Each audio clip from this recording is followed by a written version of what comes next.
Hi, welcome to week 1 of 8 Beats to Better Outcomes.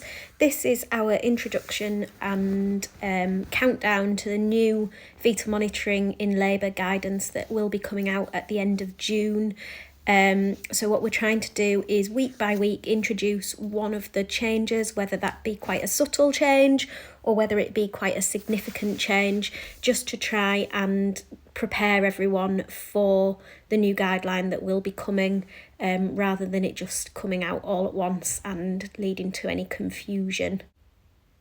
So we're going to keep it really simple for week 1. This change is more about a change in language because we know that NICE love to change their wording rather than it be an actual change to our practice. So the idea is that we're trying to remove the confusion of 2 sets of classifications and the use of 2 sets of words that we use when we're looking at CTGs. So the process will remain the same. We'll classify the features and then we'll give the overall classification for the CTG, but just trying to simplify it a little bit. So rather than classifying those CTG features as reassuring, non-reassuring or abnormal, and then giving the whole CTG a classification of normal, suspicious or pathological, the features will be classified as white, amber or red. And then the overall classifications will remain much the same as we're used to. So the colour coding is pretty much what we have now on our Fresh Eyes stickers. However, white is going to be used rather than green for what was known as the reassuring features, as this puts it in line with the colour coding on our Muse charts, our news charts, our HDU charts. So the whole point of this is to make it easier, to make that language more simplified and to be less confusing when we're thinking about the terms that we use when we're classifying, categorising, interpreting our CTGs.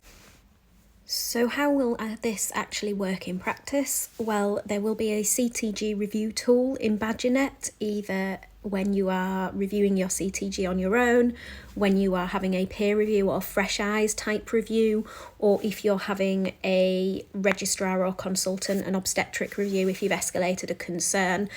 And within that review tool, it will automatically colour code the CTG feature that you are commenting on.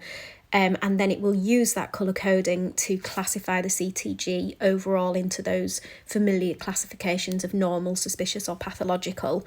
However, remember, CTG interpretation is not a one-size-fits-all approach, and the management plan will depend on the clinical situation, not just how your CTG has been colour-coded and therefore classified overall. Hopefully this is all starting to make a little bit of sense, but if it's as clear as mud, or if you need some more clarification or you want to discuss any of the changes that come up that we're talking about over the next few weeks, then please just ask.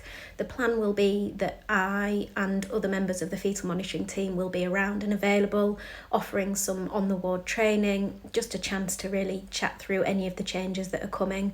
There are some more significant changes around the classification and around the interpretation and the management plans that we make when we're interpreting and classifying CTGs, but they will be elaborated on in the coming weeks and hopefully will make lots more sense of all of it.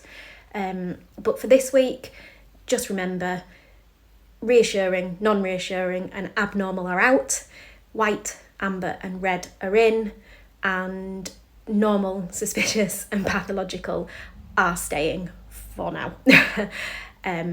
See, even I get confused with it. So let's just work together and use the tools that we've got and that we will have available and go with it. Thank you.